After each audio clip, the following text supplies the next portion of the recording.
Once again, technically, under British law, I'm currently showing you terrorism propaganda. Do you understand how fucking stupid that is? Speaking of people going absolutely insane mode over the prosecution of Israel's unpopularity, the British police have arrested protesters on suspicion of terror offenses after Palestine Action was banned. Palestine Action was banned after one of the direct actions that they engaged in, where they went to the Royal Air Force planes, like they went to a Royal Air Force plane hangar and spray painted some of these planes that were supposed to ship weapons to Israel with red paint, and the government worked to proscribe Palestine Action as a terrorist group. So now, when you say that you are pro-Palestine Action, it is akin in the UK, in the United Kingdom, to saying that you are pro-ISIS. Terror offenses from that bill can hold up to a 14-year prison sentence. And in the process of this, they also arrested an 80-year-old priest for holding up a sign that says, "I support Palestine actions." Only a handful of MPs voted in opposition to prescription.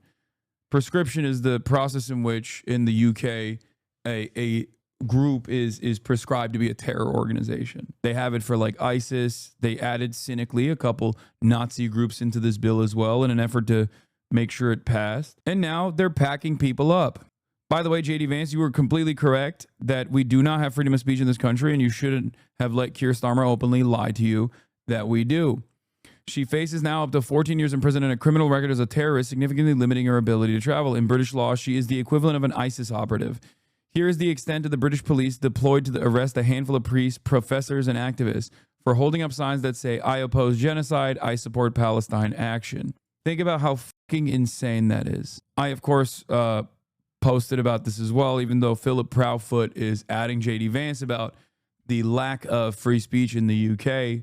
I say JD Vance and Marco Rubio made a big show of how horrible the free speech rules were in the UK. Now that it's an actual egregious, cynical violation of free expression because it's against Israel, they'll say nothing. Hell, they champion the same restrictions here. Add insult to injury, Keir Starmer himself defended a group of anti-war protesters against the Iraq war that did the exact same thing that Palestine Action did. Are you here today? I'm here to stand up for the people of Palestine and the fact that organisation being said is a terrorist organisation. You did. Which is not, and that we are losing our civil liberties. Like the cop, the booby, is holding on to this dangerous terrorist, okay?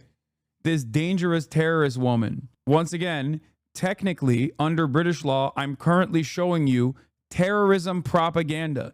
Do you understand how fucking stupid that is? Hopefully, this will shed a little bit of light onto how stupid the terrorism designation is and how little it should matter for normal human beings. Okay?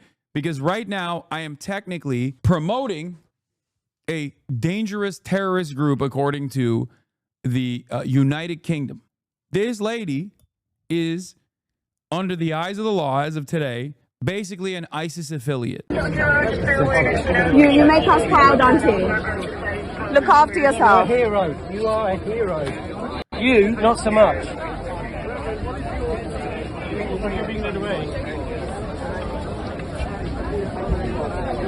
Free Palestine!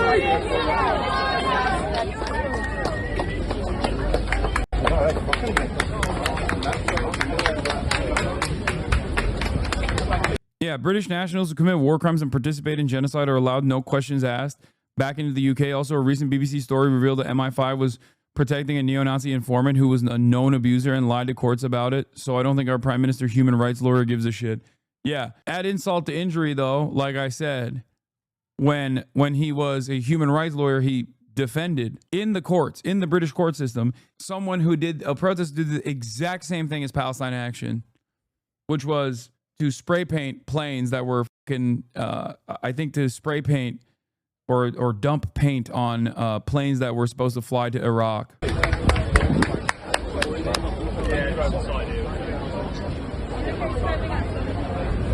Why are you here? I understand America's dedication towards defending Israel, but it really confuses me as to why UK takes such draconian action when it comes to things associated with Israel. I guess they're working towards Western interests, but I don't know. What do you mean? Israel is initially a British settler colony. Israel was created by England. Israel was created by the British, and they've actively participated in the genocide. At least currently, today, they have no reason to. They currently have no reason to do all of this. The reason why they're doing this is because they want to feel powerful. It's so fucking stupid. Starmer has a lobby group set up by MI5 and corporate lobbyists. He's a pure conduit for capital's interest, and the media knew it during his campaign because he was literally doing deals with them for good coverage, including being one of the main people actively getting rid of Jeremy Corbyn. Oh, yeah. Holocaust survivor from the UK talks about it on the Bad Hosborough podcast interview. Yeah, Double Down News also did a good job covering that too. Zoe Gardner cited Starmer defending activists on LBC. Palestine Action have been involved in a sustained, aggressive, broad campaign that undermines the rule of British law and undermines Britain's national security. They've engaged in 356 direct attacks to the tune of £55 million worth of damage. And yeah, by the way, what they're describing is like dumping paint on Elbit Systems, which is an Israeli weapons manufacturer, or doing stuff like this, dumping paint on like Royal Air Force planes, right? And it's literally direct action. People in England always yell at climate change protesters for going to like museums and throwing a can of soup or something at a painting. They'll be like, oh, if you want to be impactful, why don't you go after the real people, the harmful people, the oil and gas giants, right? You know, so when these guys are literally doing that, okay, when they are directing their animosity, anger to entities and organizations, institutions, private and public, that directly participate in this ongoing genocide, then they're like, you're a fucking terrorist and you need to go to jail. You're basically ISIS. And underneath our Terrorism Act, they've met all the conditions, which are very tightly laid out, which means that they are now, and have been, as we've heard from the Home Secretary earlier today, prescribed. Zoe Gardner. I mean, absolutely terrifying to hear that. I think we really need to take a step back from the concept of whether we agree or not with their aims and ask ourselves, is this terrorism? Is the intention of this to sow terror? Absolutely not.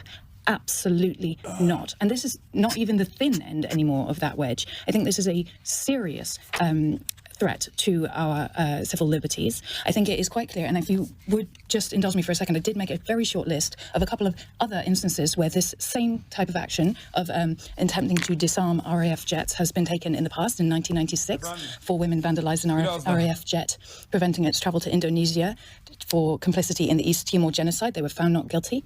In 2003, activists sabotaged fuel tankers to disrupt US warplanes reaching Iraq. It was Keir Starmer, who was the lawyer who defended them on the basis that they were acting for the greater good to prevent war crimes from taking place. And in 2017, 2 activists attempted to disarm Typhoon jets to prevent them reaching Saudi Arabia and to take part in war crimes in Yemen. And they were again found not guilty on the basis that they were attempting to prevent war crimes, which is the true intention, actually, of this group. It is not their intention to intimidate or to damage national security. It is their intention to prevent war crimes from taking place, which are taking place. And while we can agree that they took the matters into their own hands, they knew they were committing criminal damage, they knew they were committing vandalism, and they should be charged under those terms. The idea that they are terrorists and that I, now for expressing my support for them, could face serious terrorist charges, up to 14 years in jail, is a terrifying escalation and abuse of state power, and we should not stand for it for a second. Technically, according to the law, even saying that you oppose Palestine Action being prescribed as a terrorist organization is against the law and you can get 14 years. Well, you know, I stand with Palestine Action, and they should not be proscribed, and they are a moral force for good in this island of cruelty and evil that's getting seemingly worse and worse every fucking day. They also are the voice of the majority.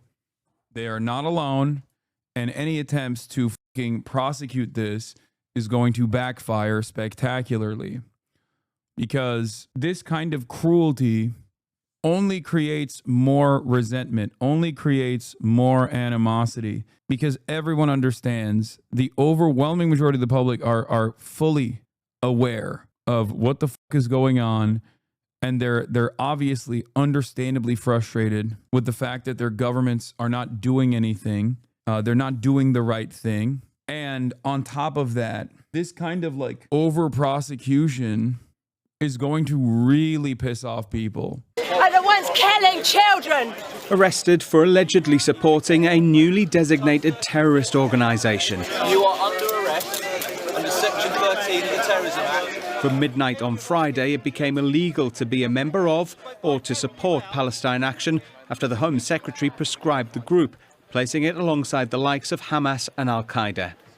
Displaying the group's logo is enough to potentially face a lengthy prison term. Yet that didn't stop dozens of people standing up against what they say is an attack on democratic rights. Are you not afraid that you're going to potentially go to jail for 14 years? Can't arrest us all. It does seem that there is quite a lot of police here to do it. The juror's like, they're trying. Madam, look at the amount of bobbies. They are trying to arrest you all. Exactly that, though. There are so many people on side. I repeat, they can't arrest us all. I support the unprescription of Palestine Action because I don't think they've done anything that warrants them being put in the category of terrorists. I think there's a noble tradition of civil disobedience in Britain. Are left-wing extremists a threat in Britain? 64% of Labour says no. 34% of Conservatives say no. 34% of Reform says no. Overall, 47% say no. 36% say yes. That's crazy. The fact that there are 36% of the British public consider left-wing extremists a threat to Britain is nutty.